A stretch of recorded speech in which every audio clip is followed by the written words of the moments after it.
Hello friends, स्वागत है आपका अपने चैनल स्टडी बिहार में। तो आज की इस वीडियो में मैं आप लोगों को साइंस से 80 महत्वपूर्ण क्वेश्चन को बताने वाला हूं, इसलिए वीडियो को अंत तक देखिएगा। अगर वीडियो को अंत तक देख लीजिएगा तो आपको सफल स्टूडेंट बनने से कोई नहीं रोकेगा, इसलिए वीडियो को अंत तक देखिएगा। क्योंकि इस 80 क्वेश्चन में से अधिकांश क्वेश्चन मैट्रिक बिहार बोर्ड में मिल जाएंगे, हूबहू क्वेश्चन मिल जाएंगे, इसलिए वीडियो को अंत तक देखिएगा। तो आपसे पहला क्वेश्चन क्या कहेगा कि दांत का कठोरतम भाग है। तो दांत का कठोरतम भाग जो होता है क्या कहलाता है? इनामेल होता है। क्या होता है? इनामेल। तो इसका आंसर क्या हो जाएगा? ऑप्शन बी हो जाएगा। दूसरा क्वेश्चन क्या कह रहा है कि निम्नलिखित में से किससे रंध्र के छिद्र जो है घिरे रहते हैं। मतलब पत्ती जो होती है, पत्ता जो होता है, पेड़ पौधे के पत्ते जो होते हैं उसमें रंध्र जो होता है उसके छिद्र घिरे रहते हैं। किससे घिरे रहते हैं? तो गार्ड कोशिका से घिरे रहते हैं। तो इसका आंसर क्या हो जाएगा? ऑप्शन बी हो जाएगा। 3 नंबर क्वेश्चन क्या कर रहा है? निम्न में से किस रंग की प्रकाश किरण प्रकाश का संश्लेषण के लिए सबसे ज्यादा प्रभावी है। तो प्रकाश के किरण के लिए सबसे ज्यादा प्रभाव संश्लेषण के लिए जो है प्रकाश की जो किरण होती है सबसे अधिक प्रभावी जो होता है कौन सा रंग होता है? लाल होता है। तो इसका आंसर क्या हो जाएगा? ऑप्शन डी हो जाएगा। तो मेरे प्यारे दोस्तों, अगर चैनल पे नए हैं तो चैनल को सब्सक्राइब कर बेल आइकन इंप्रेस कर दें ताकि आने वाली वीडियो का अपडेट आपको मिलता रहे। चौथा क्वेश्चन क्या कह रहा है कि अभिक्रिया जिसमें आयनों का आदान प्रदान होता है कहलाता है। मतलब क्या कहलाती है? आयनों के आदान प्रदान से बनी अभिक्रिया जो होती है वो क्या कहलाती है? तो आयनों के आदान प्रदान किस अभिक्रिया में होता है? तो द्विविस्थापन अभिक्रिया जो होता है उसमें आयनों के आदान प्रदान से क्या होता है? यौगिक का निर्माण होता है। तो इसका आंसर क्या हो जाएगा? ऑप्शन बी हो जाएगा। 5 नंबर क्वेश्चन क्या कर रहा है? उपचयन में निम्नलिखित में से क्या होता है? तो उपचयन अभिक्रिया जो होता है क्या होता है? ऑक्सीकरण अभिक्रिया होता है। उपचयन को ऑक्सीकरण और अपचयन को अवकरण कहते हैं। तो उपचयन अभिक्रिया में क्या होता है? ऑक्सीजन का योग होता है और हाइड्रोजन का ह्रास होता है, मतलब हाइड्रोजन हटता है। तो इसमें हाइड्रोजन क्या होता है? ऑक्सीजन का योग होता है। तो इसका आंसर क्या हो जाएगा? ऑप्शन सी हो जाएगा। 6 नंबर क्वेश्चन क्या कर रहा है कि जल के एक अणु में हाइड्रोजन एवं ऑक्सीजन के परमाणुओं को संख्या का अनुपात क्या है। मतलब जल के एक अणु में हाइड्रोजन और ऑक्सीजन के जो परमाणु होते हैं उसका संख्या का अनुपात पूछ रहा है। तो जल का एक अणु का सूत्र क्या होता है? H2O। तो यहाँ H कैगो हो गया? 2 हो गया, और O कैगो हो गया? 1 हो गया। तो यहाँ क्या हो जाएगा? 2:1 हो जाएगा। तो इसका आंसर क्या हो जाएगा? ऑप्शन बी हो जाएगा। उसके बाद 7वां नंबर क्वेश्चन क्या कर रहा है कि किसी समतल दर्पण द्वारा आवर्धन होता है। तो समतल दर्पण का जो आवर्धन होता है वह क्या होता है? समतल दर्पण में क्या होता है? प्रतिबिंब की ऊंचाई और वस्तु की ऊंचाई क्या होता है? बराबर होता है। तो आवर्धन बराबर क्या होता है? V बाई यू होता है। तो V बाई जब यू कीजिएगा तो क्या हो जाएगा? कट जाएगा। V बाई यू जब दोनों का प्रतिबिंब क्या होता है? बराबर होता है। वस्तु की ऊंचाई और प्रतिबिंब ऊंचाई बराबर होता है तो कट जाएगा तो क्या होता है? 1 बचता है। और समतल दर्पण में जो होता है इसकी जो प्रतिबिंब होता है पॉजिटिव में होता है, इसलिए इसका क्या हो जाएगा? पॉजिटिव में आंसर आएगा, मतलब +1 आंसर आएगा। इसका आंसर क्या हो जाएगा? ऑप्शन ए हो जाएगा। 8 नंबर क्वेश्चन क्या कर रहा है? समतल दर्पण द्वारा बना प्रतिबिंब होता है। तो समतल दर्पण में जो प्रतिबिंब बनता है क्या बनता है? काल्पनिक बनता है। समतल दर्पण में और उत्तल दर्पण में जो होता है हमेशा काल्पनिक प्रतिबिंब बनता है। और अवतल दर्पण जो होता है उसमें काल्पनिक और वास्तविक दोनों प्रतिबिंब बनता है। तो वास्तविक और काल्पनिक प्रतिबिंब के बारे में पूछ देगा कि किस दर्पण में वास्तविक और काल्पनिक दोनों बनता है तो अवतल दर्पण मारिएगा, और नहीं तो काल्पनिक के बारे में पूछेगा तो समतल दर्पण हो या उत्तल दर्पण हो, उस दोनों में क्या होता है? काल्पनिक प्रतिबिंब बनता है। काल्पनिक का मतलब होता है आभासी प्रतिबिंब भी दे देता है। तो इसका आंसर क्या हो जाएगा? ऑप्शन बी हो जाएगा। उसके बाद 9 नंबर क्वेश्चन क्या कर रहा है? सिल्वर आयोडाइड का रंग कैसा होता है? तो सिल्वर आयोडाइड का जो रंग होता है क्या होता है? पीला होता है। तो इसका आंसर क्या हो जाएगा? ऑप्शन बी हो जाएगा। अगर सिल्वर क्या हो जाएगा? सिल्वर क्लोराइड का रंग पूछ देगा तो वहां क्या मारिएगा? श्वेत मारिएगा। यहाँ सिल्वर आयोडाइड का पूछ रहा है तो पीला मारिएगा। उसके बाद 10 नंबर क्वेश्चन क्या कर रहा है कि निम्नलिखित में कौन सा युग्म एकल विस्थापन अभिक्रिया प्रदर्शित करता है। तो एकल विस्थापन अभिक्रिया जो है इसमें कौन सा प्रदर्शित करेगा? तो यहाँ ऑप्शन बी हो जाएगा। जब इसको रिएक्शन कराइएगा तो AgNO3 जो है और कॉपर से रिएक्शन कराइएगा तो क्या हो जाएगा? CuNO3 प्लस क्या हो जाएगा? Ag हो जाएगा, मतलब Ag को विस्थापित कर देगा। तो यही क्या हो जाएगा? एकल विस्थापन अभिक्रिया होगा। तो इसका आंसर क्या हो जाएगा, ऑप्शन बी हो जाएगा। उसके बाद 11 नंबर क्वेश्चन क्या करा है, निम्नलिखित मतलब निम्न में कौन ऑक्सीजन ऑक्सीकरण की क्रिया नहीं है, मतलब निम्न में कौन ऑक्सीकरण की क्रिया नहीं है। तो अवक्षेपण, अवक्षेपण जो होता है ऑक्सीकरण की क्रिया नहीं होता है, मतलब दोहन होता है, शोषण होता है, भोजन का पचना भी जो होता है, ऑक्सीकरण होता है, उपचयन होता है। तो यह क्या हो जाएगा, ऑप्शन डी इसका आंसर हो जाएगा। उसके बाद 12 नंबर क्वेश्चन क्या करें, निम्न में कौन विस्थापन अभिक्रिया का उदाहरण है। तो विस्थापन अभिक्रिया को समझने के लिए क्या कीजिएगा, एक यौगिक दिया रहेगा और उसके बाद क्या हो जाएगा, अब देखिए यहाँ ए नंबर ऑप्शन में क्या दिया है, CaCO3 दिया हुआ है, एगो है इधर टूट गया है, तो एगो इधर रहेगा, वो टूट कर इधर दाहिने और दूगो तीनगो बना रहेगा, तो वह वियोजन हो जाएगा। उसके बाद इधर क्या रहेगा, एगो दूगो रहेगा और उधर जुट कर जब एक गो बना रहेगा तो वह संयोजन कहलाएगा। उसके बाद इधर एगो तत्व रहेगा, एगो यौगिक रहेगा। उसके बाद मतलब यौगिक में से क्या रहेगा, जैसे Fe आया है, CSO4 है, और यहाँ Fe का क्या है, SO4 से कॉपर को हटाकर अपने जुट गया है, तो ऐसे जुटा हुआ मिलेगा। एगो मतलब रहेगा वह दूसरे में से यौगिक में से क्या रहेगा, हटा दिया रहेगा, तो वह क्या होता है, विस्थापन अभिक्रिया होता है। क्या होता है, विस्थापन अभिक्रिया होता है। तो इसका आंसर क्या हो जाएगा, ऑप्शन सी हो जाएगा। उसके बाद क्यों क्यों कि आयरन जो है कॉपर को, कॉपर सल्फेट जो है कॉपर को क्या किया है, अलग कर दिया है, तो इसलिए यहाँ विस्थापित कर दिया है, इसलिए आंसर सी होगा।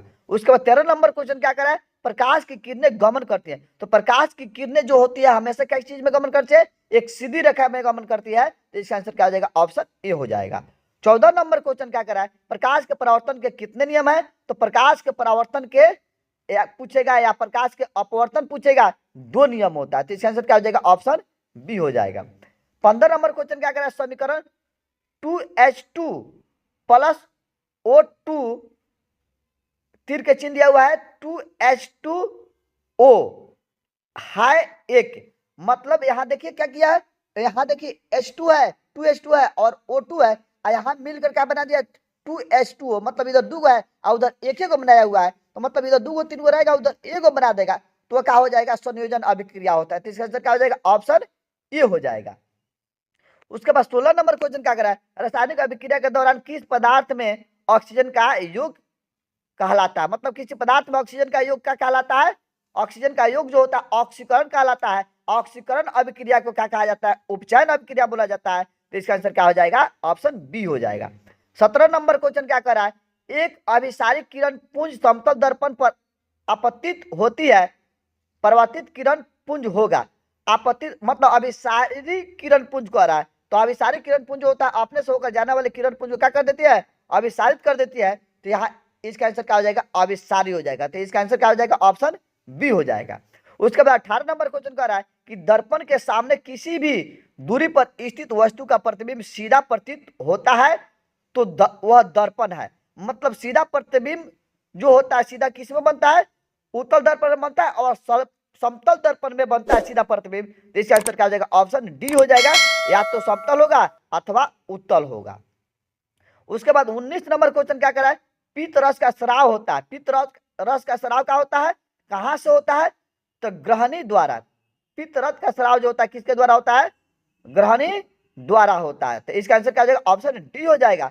उसके बाद 20 नंबर क्वेश्चन कर रहा है, गोबर छाता है। तो गोबर छाता जो होता है एक मृत जीवी होता है। तो इसका आंसर क्या हो जाएगा, ऑप्शन ए हो जाएगा।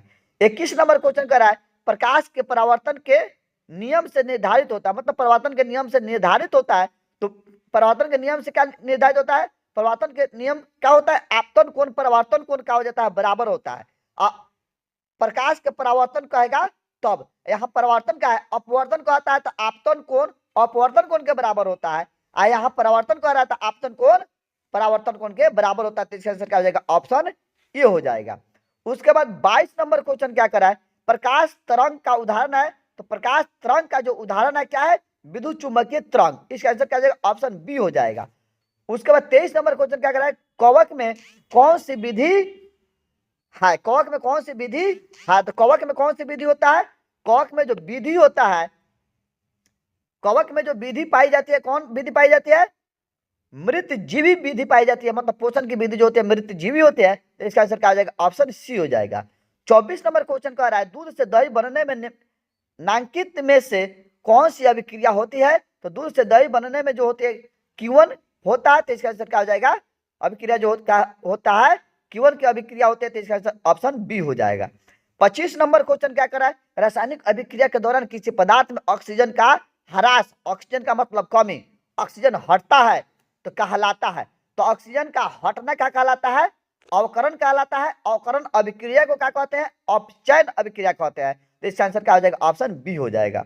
उसके बाद Na2SO4, उसके बाद BaCl मिलकर क्या बना दिया? BaSO4, यहाँ 2NaCl बना दिया। अब देखिए Na2SO4 है, इसमें से Na और उसमें से Cl ले लिया है, और यहाँ से SO4 और उसमें के Bm ले लिया है, मतलब इसमें से एगो उसमें से एगो, मतलब एक दूसरे के स्थानांतरण के फलस्वरूप जब बना रहेगा तो द्विविस्थापन अभिक्रिया कहलाता है। क्योंकि यहाँ Na प्लस वाला इसका Cl माइनस वाला ले लिया है, और फिर यहाँ SO4 माइनस वाला इसका Ba प्लस वाला ले लिया है, तो यहाँ स्थानांतरण के फलस्वरूप बना हुआ है। तो स्थानांतरण के फलस्वरूप यौगिक जो बनता है द्विविस्थापन अभिक्रिया कहलाता है। तो इसका आंसर क्या हो जाएगा? ऑप्शन सी हो जाएगा।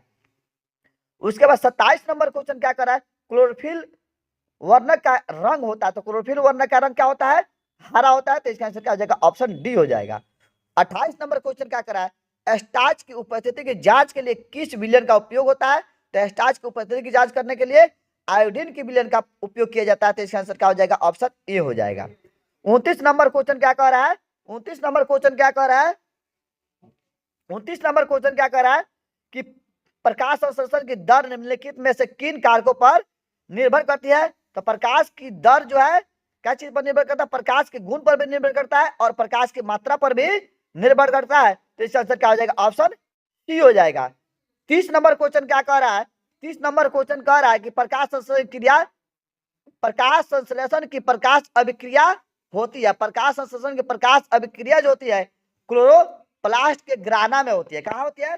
क्लोरोप्लास्ट की ग्राना में होती है। तो इसका आंसर क्या हो जाएगा? ऑप्शन बी हो जाएगा। 31 नंबर क्वेश्चन कह रहा है कि Zn मतलब जिंक और copper sulphate CuSO4, Zn plus CuSO4 जो है मिलकर क्या बना दिया? ZnSO4 plus copper. यह रासायनिक अभिक्रिया जो किस प्रकार की है? तो यह रासायनिक अभिक्रिया देखिए, यहाँ Zn है, यहाँ इसके CuSO4 से कॉपर को क्या कर दिया है?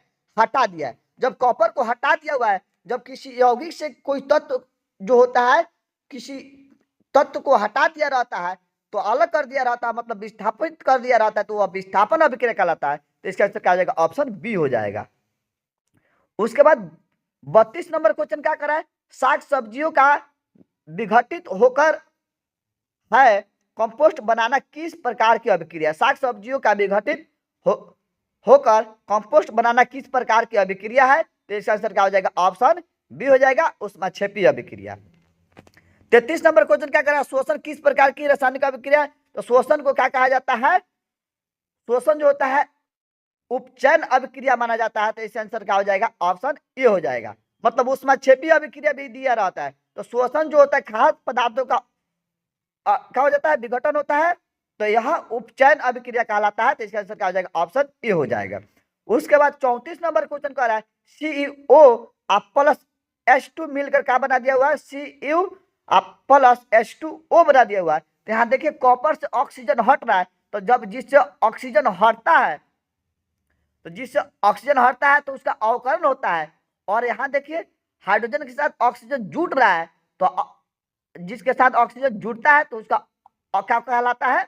ऑक्सीकरण होता है। मतलब जिससे हट गया अवकरण और जिसके साथ जुड़ गया उसका ऑक्सीकरण। और जिस अभिक्रिया में ऑक्सीकरण और अवकरण दोनों साथ साथ होता है तो वह रेडॉक्स अभिक्रिया कहलाती है। तो इसका आंसर क्या हो जाएगा? ऑप्शन डी हो जाएगा। 35 नंबर क्वेश्चन क्या कर रहा है? नीचे दी गई अभिक्रिया में कौन सा कथन सही है? कौन सा कथन सही है? मतलब अभिक्रिया क्या दिया? 2Cu प्लस O2 मिलकर क्या बना दिया? 2CuO बना दिया हुआ है। तो यहाँ जो है इधर दो है और मिलकर क्या कर दिया है? उधर कॉपर ऑक्साइड बना दिया है। तो कॉपर का ऑक्सीकरण हो रहा है, और ऑक्सीकरण अवकरण के आधार पर दिया हुआ है। तो जिसके कॉपर के साथ ऑक्सीजन जुट गया है, तो जिसके साथ ऑक्सीजन जुटता है उसका क्या होता है? ऑक्सीकरण होता है। तो यहाँ कॉपर का ऑक्सीकरण हो रहा है। तो इसका आंसर क्या हो जाएगा? ऑप्शन ए हो जाएगा। उसके बाद 36 नंबर क्वेश्चन क्या कर रहा है कि समीकरण CaCO3 जो है मिलकर क्या बना दिया हुआ है, टूटता है। तो यहाँ CaO प्लस CO2 मतलब यहाँ CaO मतलब बना दिया, यहाँ CO2 बना दिया। किस प्रकार की अभिक्रिया है, तो यहाँ एगो है और उधर टूट कर दो गो बना दिया हुआ है, तो यहाँ टूटता है तो वियोजन अभिक्रिया कहलाता है। तो इसका आंसर क्या हो जाएगा, ऑप्शन ए हो जाएगा। 37 नंबर क्वेश्चन क्या कर रहा है कि अवतल दर्पण में आवर्धित काल्पनिक प्रतिबिंब बनाने के लिए वस्तु को कहाँ रखा जाता है। तो अवतल दर्पण में काल्पनिक प्रतिबिंब जब बनाना होता है तो फोकस और ध्रुव के बीच वस्तु को रखा जाता है, तब जाकर वह जो अवतल दर्पण के पीछे प्रतिबिंब जो बनता है वह क्या होता है, काल्पनिक हो जाता है। तो इसका आंसर क्या हो जाएगा, ऑप्शन ए हो जाएगा। उसके बाद 38 नंबर क्वेश्चन क्या कर रहा है, किसी दर्पण की फोकस दूरी चिन्हों की परिपाटी के अनुसार ऋणात्मक मानी जाती है। तो क्या होता है, अवतल दर्पण की जो फोकस दूरी होती है वही ऋणात्मक होती है। तो इसका आंसर क्या हो जाएगा, ऑप्शन बी हो जाएगा। 39 नंबर क्वेश्चन क्या करें, निम्नलिखित में से किस दर्पण द्वारा किसी वस्तु का आभासी प्रतिबिंब मिल सकता है। तो आभासी प्रतिबिंब जो होता है, आभासी मतलब काल्पनिक प्रतिबिंब, समतल दर्पण में बनता है, उत्तल दर्पण में बनता है और अवतल दर्पण में बनता है। तो इसका आंसर क्या हो जाएगा, ऑप्शन डी हो जाएगा। इनमें से सभी हो जाएगा। 40 नंबर क्वेश्चन क्या करा है, प्रकृति में ऑक्सीजन का संतुलन कैसे बना रहता है। तो प्रकृति में ऑक्सीजन का जो संतुलन बना रहता है प्रकाश संश्लेषण क्रिया के द्वारा बना रहता है। तो इसका आंसर क्या हो जाएगा, ऑप्शन बी हो जाएगा। उसके बाद आपसे 41 नंबर क्वेश्चन क्या कर रहा है कि किसी गोलीय दर्पण की फोकस दूरी 20 सेंटीमीटर है। तो गोलीय दर्पण की प्रकार है और प्लस में दिया हुआ है, तो फोकस दूरी किसका, उत्तल दर्पण की जो फोकस दूरी होती है धनात्मक होती है। तो इसका आंसर क्या हो जाएगा, ऑप्शन बी हो जाएगा। उसके बाद 42 नंबर क्वेश्चन कह रहा है कि अभिक्रिया CaO प्लस H2O मिलकर यहाँ CaOH2OH2 किस प्रकार की अभिक्रिया। अब यहाँ देखिए दुगो है, इधर एगो बना दिया हुआ है, मतलब यहाँ प्रतिकारक की ओर इधर दुगो है मिलकर एगो बना दिया हुआ है। तो जब इधर दुगो उधर एगो बनता है तो वह संयोजन अभिक्रिया होता है, मतलब दुगो तीन गो मिलकर एगो बना दे तो वह संयोजन क्या होता है। तो इसका आंसर क्या हो जाएगा, ऑप्शन बी हो जाएगा। उसके बाद 43 नंबर क्वेश्चन क्या कर रहा है, रंध्र मुख्यतः पाए जाते हैं। तो रंध्र जो पाए जाते हैं पतियों में पाए जाते हैं। तो इसका आंसर क्या हो जाएगा, ऑप्शन बी हो जाएगा। 44 नंबर क्वेश्चन कह रहा है कृमि रूप जो है, कृमि रूप जो है परिशेषिका किसका हिस्सा है। तो आहार नाल का हिस्सा होता है। तो इसका आंसर क्या हो जाएगा, ऑप्शन ए हो जाएगा। 45 नंबर क्वेश्चन कह रहा है किस दर्पण में दूर की वस्तु सदैव सीधा होता है। तो समतल दर्पण हो या उत्तल दर्पण हो तो उसमें क्या होता है, दूर की वस्तु जो होता है सीधा होता है। तो इसका आंसर क्या हो जाएगा, ऑप्शन डी हो जाएगा। उसके बाद 46 नंबर क्वेश्चन क्या कर रहा है कि लोहा को जिंक से लेपित करने की क्रिया को कहते हैं। लोहे को जो जिंक से लेपित किया जाता है, जिंक मतलब लोहे पर जब जिंक का परत चढ़ाया जाता है तो वह क्या कहलाता है, गैल्वेनीकरण कहलाता है। तो इसका आंसर क्या हो जाएगा, ऑप्शन बी हो जाएगा। उसके बाद 47 नंबर क्वेश्चन क्या कर रहा है, गोलीय दर्पण परावर्तक पृष्ठ की वृत्ताकार सीमा रेखा का व्यास कहलाता है। तो गोलीय दर्पण का परावर्तक पृष्ठ की जो वृत्ताकार सीमा रेखा होती है वह क्या कहलाता है, गोलीय दर्पण का द्वारक कहलाता है। तो इसका आंसर क्या हो जाएगा, ऑप्शन डी हो जाएगा। उसके बाद 48 नंबर जो क्वेश्चन कह रहा है कि मानव आहार नाल का सबसे लंबा भाग क्या है। तो मानव आहार नाल का सबसे लंबा भाग छोटी आंत होती है। तो इसका आंसर क्या हो जाएगा, ऑप्शन बी हो गया। 49 नंबर क्वेश्चन कह रहा है न्यूक्लियस शब्द किनके द्वारा दी गई है। तो न्यूक्लियर जो शब्द है किसके द्वारा दी गई है, रॉबर्ट हुक के द्वारा दी गई है। तो इसका आंसर क्या हो जाएगा, ऑप्शन बी हो जाएगा। 50 नंबर क्वेश्चन क्या कर रहा है, सिल्वर क्लोराइड का रंग क्या है। तो सिल्वर क्लोराइड का रंग क्या होता है, श्वेत होता है। तो इसका आंसर क्या हो जाएगा, ऑप्शन ए हो जाएगा। 51 नंबर क्वेश्चन क्या कर रहा है कि अवतल दर्पण की फोकस दूरी होती है। तो अवतल दर्पण की फोकस दूरी क्या होती है, ऋणात्मक होती है, उत्तल दर्पण की फोकस दूरी धनात्मक होती है। तो इसका आंसर क्या हो जाएगा, ऑप्शन बी हो जाएगा, ऋणात्मक। उसके बाद 52 नंबर क्वेश्चन कर रहा है किस दर्पण से हमेशा वस्तु से छोटा प्रतिबिंब प्राप्त होता है। तो उत्तल दर्पण में जो होता है वस्तु से हमेशा छोटा प्रतिबिंब प्राप्त होता है। तो इसका आंसर क्या हो जाएगा, ऑप्शन ए हो जाएगा। 53 नंबर क्वेश्चन क्या कर रहा है कि पौधे में भोजन किस रूप में जमा होता है। तो पौधे में भोजन जो होता है स्टार्च के रूप में जमा होता है। तो इसका आंसर क्या हो जाएगा, ऑप्शन सी हो जाएगा। उसके बाद 54 नंबर क्वेश्चन क्या कर रहा है कि पौधों और पशुओं की कोशिकाओं का वैज्ञानिक अध्ययन क्या कहलाता है। पौधे और जंतुओं की कोशिकाओं का जो वैज्ञानिक अध्ययन होता है क्या कहलाता है, तो कोशिका विज्ञान कहलाता है। तो इसका आंसर क्या हो जाएगा, ऑप्शन बी हो जाएगा। समतल दर्पण की फोकस दूरी होती है, तो समतल दर्पण की फोकस दूरी जो होती है अनंत पर होती है, तो इसका आंसर क्या हो जाएगा, ऑप्शन ए हो जाएगा। अनंत पर होती है, तो इसका आंसर क्या हो जाएगा, ऑप्शन ए हो जाएगा। उसके बाद 56 नंबर क्वेश्चन क्या कर रहा है कि लोहा चूर्ण पर तनु हाइड्रोक्लोरिक अम्ल डालने से क्या होता है। तो लोहा चूर्ण जो होता है, मतलब लोहा चूर्ण क्या हो जाएगा, एफ ही होता है, उस पर हाइड्रोक्लोरिक अम्ल HCl डालिएगा तो हाइड्रोजन गैस और आयरन क्लोराइड बना लेगा। तो इसका आंसर क्या हो जाएगा, ऑप्शन ए हो जाएगा। उसके बाद 57 नंबर क्वेश्चन क्या करा है, अवतल दर्पण के सामने वस्तु को कहाँ रखा जाए ताकि प्रतिबिंब जो है उल्टा, वास्तविक और समान आकार का बने। तो जब वस्तु को वक्रता केंद्र पर रखा जाता है तभी क्या हो जाता है, वस्तु का आकार जो होता है प्रतिबिंब के आकार के बराबर होता है। तो इसका आंसर क्या हो जाएगा, ऑप्शन सी हो जाएगा। उसके बाद 58 नंबर क्वेश्चन क्या करा है कि निम्न में से कौन सा उत्पाद लेड नाइट्रेट को गर्म करने पर प्राप्त होता है। तो लेड नाइट्रेट को गर्म कीजिएगा तो NO2 और O2 बनता है। तो इसका आंसर क्या हो जाएगा, ऑप्शन डी हो जाएगा। उसके बाद 59 नंबर क्वेश्चन कह रहा है कि उत्तल दर्पण में बना काल्पनिक प्रतिबिंब होता है। तो उत्तल दर्पण में जो प्रतिबिंब बनता है काल्पनिक और क्या होता है, हासित बनता है। तो इसका आंसर क्या हो जाएगा, ऑप्शन सी हो जाएगा। उसके बाद आपसे 60 नंबर क्वेश्चन क्या करा है, निम्न में कौन सही है। तो यहाँ Na2CO3 इंटू 5H2O, उसके बाद Na2CO3 इंटू 10H2O।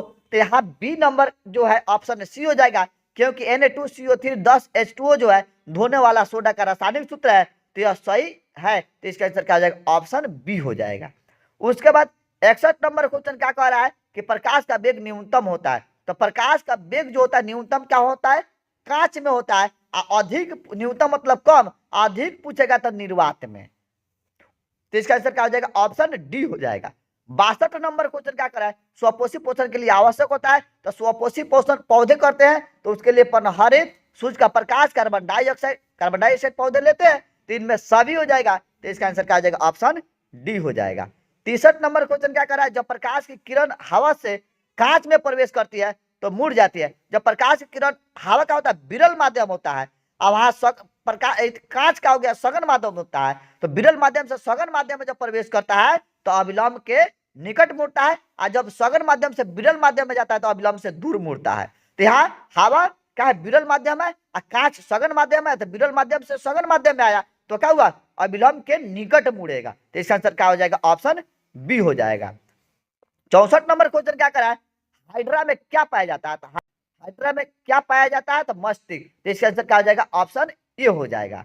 उसके बाद 65 नंबर क्वेश्चन क्या कर रहा है कि इलेक्ट्रॉन के हस्तांतरण से बने यौगिक कहलाते हैं। तो इलेक्ट्रॉन के हस्तांतरण से बना जो यौगिक होता है क्या होता है, विद्युत संयोजी होता है। तो इसका आंसर क्या हो जाएगा, ऑप्शन बी हो जाएगा।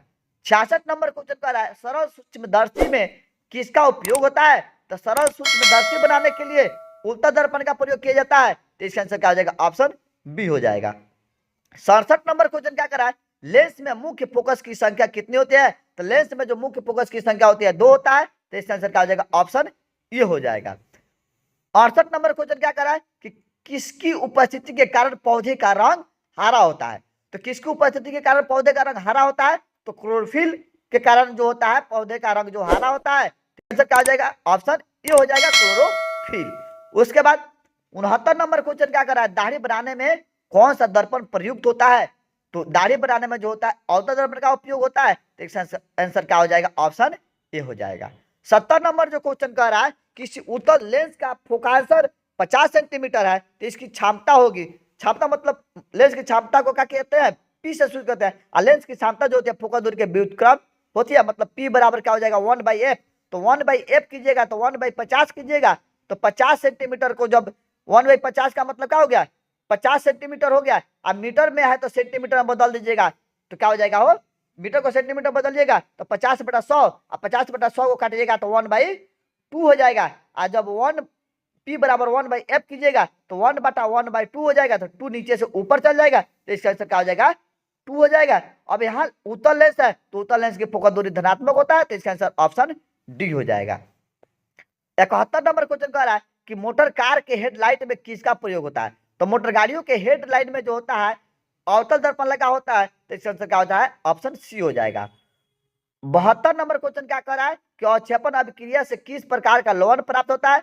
तो अवक्षेपण अभिक्रिया के फलस्वरूप प्राप्त लवण जो होता है अविलेय होता है, तो इसका आंसर क्या हो जाएगा, ऑप्शन बी हो जाएगा। 73 नंबर क्वेश्चन क्या कर रहा है, मोटर गाड़ी के चालक के सामने लगा रहता है, मोटर गाड़ी के चालक के सामने जो लगा रहता है उत्तल दर्पण लगा रहता है, तो इसका आंसर क्या हो जाएगा, ऑप्शन बी हो जाएगा। 74 नंबर क्वेश्चन क्या कर रहा है कि लेंस की क्षमता का एसआई मात्रक होता है। तो लेंस की क्षमता का एसआई मात्रक डायोप्टर दिया रहेगा तो डायोप्टर मारिएगा, नहीं तो m के पावर -1 दिया रहता है तो वह मारिएगा। तो इसका आंसर क्या हो जाएगा, ऑप्शन ये हो जाएगा। उसके बाद 75 नंबर क्वेश्चन क्या करें, अमीबा में अधिकांश पोषण कैसा होता है। तो अमीबा में अधिकांश पोषण जो होता है अंतग्रहण होता है, तो इसका आंसर क्या हो जाएगा, ऑप्शन बी हो जाएगा। 76 नंबर क्वेश्चन क्या करें, प्रकाश संश्लेषण की क्रिया होती है। तो प्रकाश संश्लेषण की जो क्रिया होती है हरे पौधे में होती है, तो इसका आंसर क्या हो जाएगा, ऑप्शन सी हो जाएगा। मतलब यह क्वेश्चन जो है 100% गारंटी है कि 2024 में पूछा जाएगा, तो इस क्वेश्चन को आप ध्यान से याद कर लीजिएगा। उसके बाद 77 नंबर क्वेश्चन क्या कर रहा है, निम्नलिखित में से कौन एक दहन अभिक्रिया है। तो दहन अभिक्रिया मतलब जलना, तो जल का उबलना, मोम का पिघलना और पेट्रोल का जलाना। तो दहन अभिक्रिया ज्वाला के साथ दौड़ेगा, तो पेट्रोल का जलना जो होगा दहन अभिक्रिया कहलाएगा, तो इसका आंसर क्या हो जाएगा, ऑप्शन सी हो जाएगा। उसके बाद 78 नंबर क्वेश्चन कह रहा है निम्नलिखित में से दर्पण सूत्र है। तो दर्पण सूत्र क्या होता है, 1/v + 1/u = 1/f होता है, तो इसका आंसर क्या हो जाएगा, ऑप्शन ये हो जाएगा। लेंस सूत्र पूछेगा तो 1/v - 1/u = 1/f होता है, लेंस सूत्र पूछेगा तो बी होगा, और यहाँ दर्पण सूत्र का तो इसका आंसर क्या हो जाएगा, ऑप्शन ए हो जाएगा। 79 नंबर क्वेश्चन कर रहा है जीवन की एक महत्वपूर्ण विशेषता है। तो जीवन की एक महत्वपूर्ण विशेषता क्या हो गया, समन्वय होता है, तो इसका आंसर क्या हो जाएगा, ऑप्शन डी हो जाएगा। 80 नंबर क्वेश्चन कर रहा है कि किसी रासायनिक अभिक्रिया में भाग लेने वाले अभिकारकों एवं प्रतिफलों के बीच चिन्ह होता है। तो रासायनिक अभिक्रिया में भाग लेने वाले अभिकारकों एवं प्रतिफलों के बीच जो चिन्ह होता है तीर चिन्ह होता है, तो इसका आंसर ऑप्शन सी हो जाएगा। अगर अभिकारकों के बीच चिन्ह पूछेगा या प्रतिफलों के बीच चिन्ह पूछेगा तो प्लस का चिन्ह होता है, लेकिन अभिकारक और प्रतिफल के बीच जो चिन्ह पूछता है तो दोनों के बीच क्या होता है, तीर का चिन्ह रहता है, तो इसका आंसर क्या हो जाएगा, ऑप्शन सी हो जाएगा। तो मेरे प्यारे साथियों, अगर वीडियो अच्छा लगा हो तो चैनल को सब्सक्राइब करें और वीडियो को लाइक करना ना भूलें, और कमेंट में बताएं कि वीडियो कैसा लगा, और कमेंट में ये भी बताएं कि आप 80 क्वेश्चन में कितने क्वेश्चन का जवाब जो है सही दे चुके हैं। जय हिंद, जय भारत, मिलते हैं अगले वीडियो में।